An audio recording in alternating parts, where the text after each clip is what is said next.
Career planet YouTube channel पर आप सभी का स्वागत है।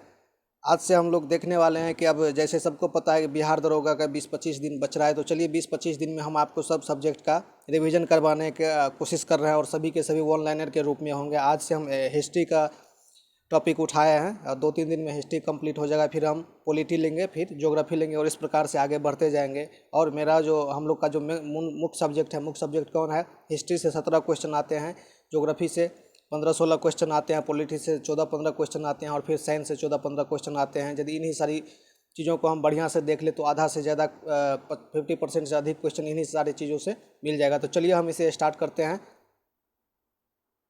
यदि आप इस चैनल पर नए हैं तो चैनल को निश्चित रूप से सब्सक्राइब कर लीजिए। चलिए आज का हम लोग का पहला क्वेश्चन है कि सिंधु घाटी सभ्यता के नहरों की गलियाँ थी चौड़ी और सीधी, बिल्कुल सीधी थी। हड़प्पा और मोहनजोदड़ो के खंडहर निम्नलिखित में से किस नदी के तट पर पाया गया है? तो ये हड़प्पा, देखिए यहाँ पर हड़प्पा और मोहनजोदड़ो दो स्पेशल शहर है, तो रावी और सिंधु नदी के सहारे। सिंधु घाटी की लिपि कैसी थी? भाव चित्रात्मक थी, चित्र जैसा उसका लिपि था, अर्थात अज्ञात था। उस लिपि को अभी तक कोई पढ़ नहीं पाया है। बिना दुर्ग वाला एकमात्र सिंधु नगर कौन था? चन्होद्रो। बिना दुर्ग वाला, दुर्ग का मतलब होता है भवन, बिना भवन वाला एकमात्र कौन सा नगर था? तो चन्होद्रो था।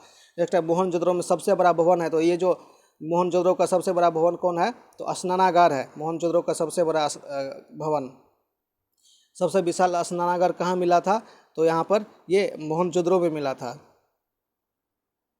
देखते हैं कि सिंधु घाटी सभ्यता के लोगों की एक महत्वपूर्ण रचना निम्नलिखित में से किस मूर्ति के सहारे? तो नृत्य करती हुई मृत्यु लड़की के सहारे जो है एक बहुत ही महत्वपूर्ण मूर्ति थी।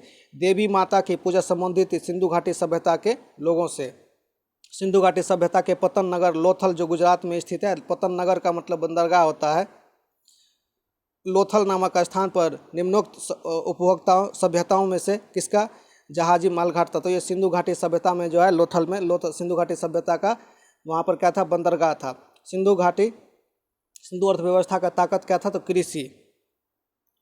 सिंधु घाटी के टेरिकोटा में कौन सा पालतू जानवर विद्यमान है? तो सिंधु घाटी के टेरिकोटा का मतलब होता है जो मिट्टी के बर्तन का खिलौना का आकृति, जिसमें कौन सा गाय नहीं था, गाय, शेर और बाघ वगैरह, हाथी, लोमड़ी, ये सब नहीं था।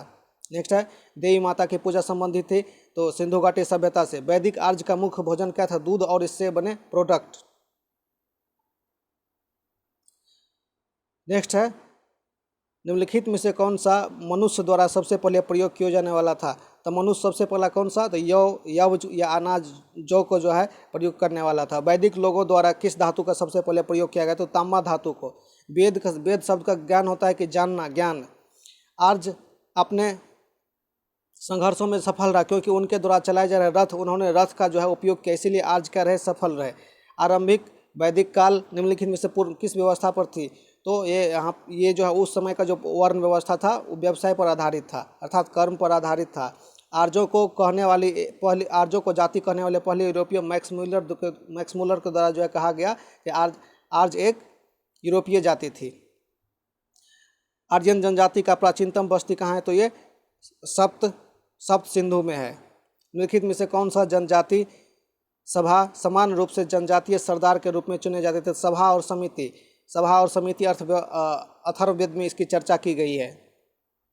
वैदिक युग में राजा अपनी जनता से जो कर वसूलती थी उसे क्या करते थे? तो उसे हम बलि कहते थे। वैदिक युग में ये बलि कर राजा को प्रजा स्वयं अपनी इच्छा से देती थी, वसूला नहीं किया जाता था। प्रसिद्ध गायत्री मंत्र कहाँ से लिया गया? तो ये ऋग्वेद से लिया गया। भारतीय प्रतीक पर सत्यमेव जयते कहाँ से? मुंडकोपनिषद से, और मुंडकोपनिषद ही अथर्ववेद का जो है भाग है। निम्नलिखित में से किस विदुषी ने वाद विवाद में अज्ञेय याल्वल को चुनौती दी थी? तो ये गार्गी जी ने दिया था। गौतम बुद्ध का जन्म स्थान लुम्बिनी में और इसका मृत्यु कहाँ हुआ था? तो कुशीनगर में। गौतम बुद्ध का जन्म किसके द्वारा अंकित किया जाता है? तो अशोक का जो लुम्बिनी स्तंभ है उसी से पता चलता है कि गौतम बुद्ध का जन्म लुम्बिनी में हुआ था। बुद्ध किस वंश से संबंधित है? बुद्ध शाक्य वंश से संबंधित है। प्रथम बौद्ध संगीति राजगिरी में आयोजित किया गया था। 5वीं बौद्ध परिषद, देखिए अभी तक 4 बौद्ध परिषद पढ़े थे और 5वीं बौद्ध परिषद हर्ष के शासनकाल में हुआ था। बुद्ध का अर्थ क्या होता है? ज्ञान की प्राप्ति। बौद्ध धर्म ने समाज के दो वर्गों को साथ जोड़कर महत्वपूर्ण प्रभाव छोड़ा। तो बौद्ध धर्म जो है स्त्रियां और शूद्र को जो है वैशाली में आनंद के कहने पर जोड़ा गया था। गौतम बुद्ध अपना प्रथम प्रवचन कहाँ दिए थे? सारनाथ में। और सर्वाधिक प्रवचन कहाँ पर दिए थे? तो श्रावस्ती में। धातु से बने सिक्के प्रकट हुए थे बुद्ध के काल में। प्रारंभिक बौद्ध ग्रंथ निम्नलिखित में किस भाषा में? तो पाली पाठ में। आरंभिक बौद्ध भाषा की किस भाषा, आरंभिक बौद्ध साहित्य जो है पाली ग्रंथ में जो है भाषा रचे गए थे। बौद्ध के पवित्र ग्रंथ का नाम क्या है? त्रिपिटक। बौद्ध धर्म में बुल का संबंध किससे है? बुल का मतलब सांड होता है। सांड का संबंध गौतम बुद्ध के जन्म से है। भारत में 5वीं शताब्दी के प्राचीन विश्वविद्यालय कहाँ स्थापित किया गया? तो नालंदा में। बुद्ध को प्रबुद्ध कहा गया। प्रबुद्ध कहाँ प्राप्त हुआ? तो गौतम बोध गया में। बुद्ध धर्म और संघ मिलकर त्रिरत्न कहलाते हैं। इच्छा सब कष्टों का कारण है, यह बौद्ध धर्म का मुख्य मूल मंत्र है। बौद्ध धर्म के पवित्र अवशेषों पर निर्मित गुंबदाकार छत वाला अर्धगोलाकार आकृति क्या कहलाती है? तो ये स्तूप कहलाती है। बुद्ध की मृत्यु किस वर्ष हुई? तो 483 ईस्वी के पूर्व हुआ था। भारतीय इतिहास के निम्नलिखित युगों में से किसके द्वारा क्षत्रिय एक विशिष्ट पहचान रखता था? गौतम बुद्ध के युग में जो है भारतीय इतिहास में क्षत्रिय एक महत्वपूर्ण स्थान रखते। महावीर स्वामी कौन थे? 24वें तीर्थंकर थे जैन धर्म के। भारत में जैन धर्म का संस्थापक कौन है? जैन धर्म का संस्थापक महावीर स्वामी नहीं है, ये ऋषभ देव को माना जाता है। महावीर स्वामी 24वें तीर्थंकर थे। वर्धमान महावीर के परिनिर्माण कहाँ प्राप्त हुए थे? पावापुरी में। जैन साहित्य को क्या कहा जाता था? तो अंग कहा जाता था। प्राचीन भारतीय प्रसिद्ध शासक जिन्होंने अपने जीवन के अंतिम दिन में जैन धर्म को अपनाया था? चंद्रगुप्त मौर्य। दक्षिण भारत में प्रसिद्ध जैन केंद्र है सरवन बेलगोला, यहीं पर चंद्रगुप्त मौर्य जो है अपना प्राण त्यागे थे। भारत में सबसे पुराना लौह युग है चित्रित धूसर मृदभांड के साथ जुड़ा हुआ है। 6ठी बीसी पूर्व में मगध किसका विशाल भंडार था? तो ये यहाँ पर लोहा का विशाल भंडार था। मगध के उत्थान के लिए कौन सा उत्तरदायी शासक था? तो मगध के उत्थान के लिए बिंबिसार जो है हर्यक वंश के संस्थापक बिंबिसार था। उस राज का नाम बताया जिसने पहली बार युद्ध में हाथियों का इस्तेमाल किया था? तो मगध। सिकंदर महान का शिक्षक कौन था? अरस्तु। प्राचीन काल में स्रोत सामग्री लिखने के लिए संस्कृत भाषा। हेरोडोटस इतिहास के पिता और अलेक्जेंडर और फोरस की लड़ाई हुई थी हेडोस्पेज की युद्ध या झेलम नदी के किनारे युद्ध। किसकी रचना ने ग्रीक शासक सिकंदर के साथ झेलम नदी के तट के मुकाबला पर किया था? तो ये किसकी सेना ने? मतलब पोरस के सेना ने। यहूदियों के धार्मिक पाठ का नाम क्या है? मूसा संहिता। महाभाष्य लिखा था पतंजलि के द्वारा लिखा गया था। ये पुष्यमित्र शुंग के दरबार में रहते थे। प्राचीन काल में स्रोत सामग्री लिखने के लिए प्रयुक्त भाषा थी संस्कृत भाषा। चंद्रगुप्त मौर्य के बाद सिंहासन पर बैठा बिंदुसार यूनानियों को भारत से बाहर निकाला था चंद्रगुप्त मौर्य। बिंदुसार के शासन के दौरान अशांति कहाँ थी? तो तक्षशिला में। और तक्षशिला के अशांति को मिटाने के लिए अशोक और सुसीम को भेजा था। चंद्रगुप्त मौर्य अंतिम दिन गुजारे थे सरवन बेलगोला के कर्नाटक में। अशोक के प्रशासनिक नीति में भारी परिवर्तन किस घटना से आया? तो कलिंग युद्ध 261 ईस्वी पूर्व में हुआ था। उससे उन्होंने प्रण ले लिया कि आज के बाद हम किसी तरह का कोई युद्ध नहीं करेंगे। देवानाम प्रिय से कौन विख्यात है? तो ये अशोक विख्यात है। किस शिला राजा देश में अशोक ने कलिंग युद्ध के हताहत कर? तो शिलालेख 13वां जो था उसमें से कलिंग युद्ध के बारे में चर्चा किया गया है जिसमें युद्ध को त्याग करने की घोषणा कही है। चंद्रगुप्त मौर्य के दरबार में भेजा गया तो मेगास्थनीज था। इंडिका मेगास्थनीज के द्वारा लिखा गया था। मौर्य दरबार में ग्रीस के राजदूत का नाम क्या था? तो ये मेगास्थनीज। सारे क्वेश्चन मेगास्थनीज से रिलेटेड है। अशोक ने किस बौद्ध साधु से प्रभावित होकर बौद्ध धर्म अपनाया था? उपगुप्त। अशोक पहले शैव धर्म को मानते थे लेकिन उपगुप्त के कन्विंस करने पर उन्होंने बौद्ध धर्म को अपनाया था। चंद्रगुप्त मौर्य का प्रसिद्ध गुरु चाणक्य किस विद्या से संबंधित? ये तक्षशिला में पढ़ाई करते थे और तक्षशिला का ही प्राध्यापक थे। कलिंग युद्ध 261 ईस्वी पूर्व में हुआ था। अशोक का कलिंग युद्ध पर क्या प्रभाव पड़ा? तो शिलालेखों 13वां शिलालेख में ये युद्ध देखने को मिल सकता है। मौर्य काल के दौरान शिक्षा का सबसे प्रसिद्ध केंद्र तक्षशिला था और गुप्त काल के दौरान था नालंदा विश्वविद्यालय। अर्थशास्त्र के लेखक किसके समकालीन थे? चंद्रगुप्त मौर्य के। अर्थशास्त्र के रचना चंद्रगुप्त मौर्य या कौटिल्य या विष्णुगुप्त, तीनों इन्हीं के नाम हैं। नेक्स्ट है निम्नलिखित में से किसने कब और पहली बार अशोक के शिलालेखों को स्पष्ट किया? तो 1837 में जेम्स प्रिसेप के द्वारा अशोक के शिलालेख को पहली बार पढ़ा गया और तभी से पता चलने लगा कि हाँ यहाँ पर ये राजवंश था। उसी को आधार मानकर हम लोग आज भी पढ़ रहे हैं। किस प्रसिद्ध शासक को शिलालेखों का जनक कहा जाता है? तो अशोक ही ऐसा शासक था जिन्होंने शिलालेख लिखने का आरंभ किया था। मौर्य वंश के संस्थापक मौर्य वंश के शासन के दौरान स्थानिक कौन थे? ये जिला प्रशासक। स्थानिक कौन थे? तो सिर्फ जिला प्रशासक के रूप में काम करते थे। मौर्य वंश के तत्काल बाद किस वंश ने आकर मगध पर? तो शुंग वंश ने जो है यहाँ पर अपना सत्ता जमा लिया था। मिलिंद पन्हो क्या था? तो एक बौद्ध पाठ था। चरक किसके राज चिकित्सक थे? तो ये कनिष्क के दरबार में रहते थे चरक। और जीवक जो है बिंबिसार के दरबार में रहते थे जीवक। कुषाण काल में भारतीय और ग्रीक कला के मिश्रण से संबंधित विकसित कला को किस नाम से जाना जाता है? तो गंधार कला। यहाँ पे कुषाण और भारतीय और ग्रीक जब होगा तो ग्रीक कला। कुषाण वंश के प्रसिद्ध राजा का नाम क्या था? तो ये कनिष्क।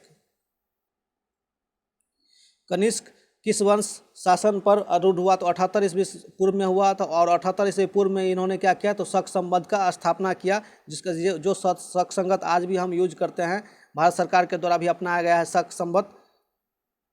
बौद्ध धर्म का संरक्षक कुषाण वंश थे कनिष्क। कला की गंधार शैली किसके शासनकाल में पनपी? तो ये कनिष्क के शासनकाल में। भारतीय और यूनानी कला के अभिलक्षणों को समन्वित करने की कला कौन सी है? भारत और यूनान जब भी आएगा तो हम गंधार कला मारेंगे। कनिष्क के शासनकाल में रहने वाले इतिहासकार कौन थे? नागार्जुन और अश्वघोष। राजा खारेबल ये चेदी वंश उड़ीसा से संबंधित थे। और ये कहाँ के शासक थे? ये कलिंग उड़ीसा में पड़ता है। घनानंद क्या किया था? तो उड़ीसा के शासक, उड़ीसा से जिन का मूर्ति ले आया था, जिसको खारेबल शासक ने फिर यहाँ से मगध से उठाकर बाद में ले गया। सातवाहन का सबसे प्रमुख शासक कौन था? तो ये गौतमी पुत्र सतकर्णी जो है सबसे प्रसिद्ध शासक था। पहला गुप्त शासक श्रीगुप्त को माना जाता है। महरौली दिल्ली में स्थित जो लौह स्तंभ है किसने बनवाया था? गुप्त शासकों ने। गुप्त राजा जिसने विक्रमादित्य की पदवी ग्रहण की थी, तो ये चंद्रगुप्त द्वितीय है। इसी को विक्रमादित्य बोला जाता है। गुप्त काल के चांदी के सिक्कों को कहा जाता था रूप्यक। लिच्छवी दौहित्र समुद्रगुप्त को कहा जाता था। रोमन साम्राज्य के साथ भारत का व्यापार रोम पर किसके द्वारा आक्रमण के साथ समाप्त हो गया? तो हुनों के द्वारा। भारतीय नेपोलियन के नाम से आमतौर पर कौन हिंदू राजा प्रख्यात है? तो ये समुद्रगुप्त को भारत का नेपोलियन बोला जाता है। भारतीय संविधान का स्वर्ण युग गुप्त युग को कहा जाता है, क्योंकि गुप्त काल में सर्वाधिक सोने के सिक्के प्रचलित हुए थे। और सर्वप्रथम कुषाण वंश के द्वारा जो है सोने के सिक्के चलाया गया था। गुप्त काल में किस धातु के सिक्के जारी हुए थे? तो सोने के सिक्के। प्रसिद्ध गुप्त संवत निम्नलिखित में से किस काल में शुरू हुआ था? तो 319 ईस्वी में प्रसिद्ध गुप्त संवत, अर्थात 320 मारिएगा, 320 रहेगा तो 320 मारना है। प्रसिद्ध इलाहाबाद स्तंभ अभिलेख शिलालेख किसकी उपलब्धि थी? समुद्रगुप्त की। इलाहाबाद स्तंभ किसने बनाया था? तो हरिसेन के द्वारा बनाया गया था। फाहियान किसके दरबार में आया था? तो चंद्रगुप्त द्वितीय, जिसको विक्रमादित्य भी बोला जाता है, उसके शासनकाल में आया था। पंचतंत्र के लेखक कौन थे? तो विष्णु शर्मा। मेघदूतम का लेखक कालिदास। प्राचीन भारतीय विख्यात चिकित्सक धन्वंतरी अपने परामर्श के बाद किसके दरबार में? तो चंद्रगुप्त द्वितीय का दरबार में रहते थे। वराहमिहिर भी चंद्रगुप्त द्वितीय के दरबार में, आर्यभट्ट भी चंद्रगुप्त द्वितीय के दरबार में। और वराहमिहिर एक खगोलविद थे, एस्ट्रोनॉमर थे। किसके शासनकाल के दौरान अजंता की गुफाएं निर्मित हुई थी? तो गुप्त के शासनकाल के दौरान अजंता की गुफाएं निर्मित हुई थी। संगम काल में रोमन का व्यापार का केंद्र कौन था? तो अरिकमेडु था। एलोरा के गुफा एवं शिलोत्कर्णी मंदिर किसका प्रतिनिधित्व करता है? हिंदू, बौद्ध और जैन। एलोरा में तीनों धर्म है। चुलेश्वर नामक मंदिर का निर्माण किसने किया था? तो विजयालय के द्वारा करवाया गया था। गंगा नदी को उत्तर से दक्षिण ले जाने वाला चोल राजा कौन था? राजेंद्र चोल। राजेंद्र चोल ही क्या किए थे? तो बंगाल की खाड़ी को विजय होती है पूरे बंगाल को जीता था। और वहाँ पर क्या इन्होंने गंगैकोंड चोलपुरम का जो उपाधि धारण किया था। अधिकांश चोलकालीन मंदिर किस देवता को समर्पित है? तो अधिकांश चोलकालीन मंदिर जो है देवता शिव को समर्पित है। राष्ट्रकूट का प्रारंभिक शासन कौन था? तो ये मान्यखेट था। एलोरा की कैलाश मंदिर का निर्माण किसने करवाया था? तो ये कृष्ण जो था राष्ट्रकूट शासक था। एलोरा में प्रसिद्ध शिव मंदिर का निर्माण राष्ट्रकूट शासक कृष्ण प्रथम जो है करवाया था। एलोरा में गुफाएं, शैलकृत मंदिर है, हिंदू, बौद्ध और जैन धर्म तीनों से संबंधित है। महाबलीपुरम के सप्त पैगोडा किसके द्वारा संरक्षित है? तो ये पल्लवों के द्वारा जो है। किस पल्लव शासन काल में पल्लव और चालुक्य के बीच लंबा संघर्ष चला था? तो ये महेंद्र वर्मन के शासन काल में सबसे लंबा संघर्ष चला था। पुलकेशिन द्वितीय किसका महान शासक था? ये वातापी के जो चालक थे उसका महान शासक था। रविकृति जो एक जैन थे जिन्होंने एहल प्रशस्ति की रचना की थी, एहल अभिलेख की रचना की थी, ये पुलकेशिन द्वितीय के दरबार में रहते थे। पश्चिमी चालुक्य वंश का प्रसिद्ध शासक कौन था? पुलकेशिन द्वितीय। महाबलीपुरम में रथ मंदिर जिसको एकाश मंदिर या एकाश मंदिर कहते हैं, कौन बनवाया था? नरसिंह वर्मन द्वितीय। किस चोल शासक ने श्रीलंका के उत्तरी भाग को जीतकर अपने साम्राज्य बनाया था? तो राजराज प्रथम के द्वारा बनाया गया था। उत्तर मेरूर अभिलेख से किसके प्रशासन में संबंधित जानकारी मिलती है? चोल के प्रशासन से। किस चोल शासक ने नई राजधानी गंगई चोलपुरम का निर्माण किया था? तो ये राजेंद्र चोल के द्वारा किया गया था। मंदिर का सबसे लंबा गलियारा कहाँ स्थित है? रामेश्वरम में स्थित है। एलोरा में ठोस शैल को काटकर बनाए गए प्रसिद्ध कैलाश मंदिर राष्ट्रकूट शासक के द्वारा बनाया गया था। प्रसिद्ध दिलवारा मंदिर कहाँ पर? राजस्थान में बिमल शाह के द्वारा बनाया गया था। चोल राजाओं का शासन तमिलनाडु पर था। प्राचीन चोल काल की राजधानी था उरैयायूर। द्वितीय षड्यंत्र साम्राज्य के भूमि का स्थापना किसके द्वारा किया गया था? थलवईपुरम के निकट प्लेटो पर। कथा सरित सागर किसने? सोमदेव के द्वारा लिखा गया था। विक्रमादेव चरित के लेखक कौन थे? तो बिल्हन। हर्षचरित के लेखक वानभट्ट। एक महान रोमानी नाटक कादम्बरी के लेखक कौन थे? तो ये वानभट्ट थे।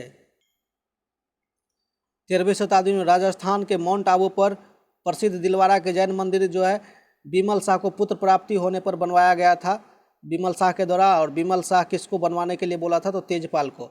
खजुराहो के मंदिर का निर्माण चंदेल राजाओं के द्वारा। मिहिर भोज राजपूत के किस कुल से संबंधित थे? तो प्रतिहार से।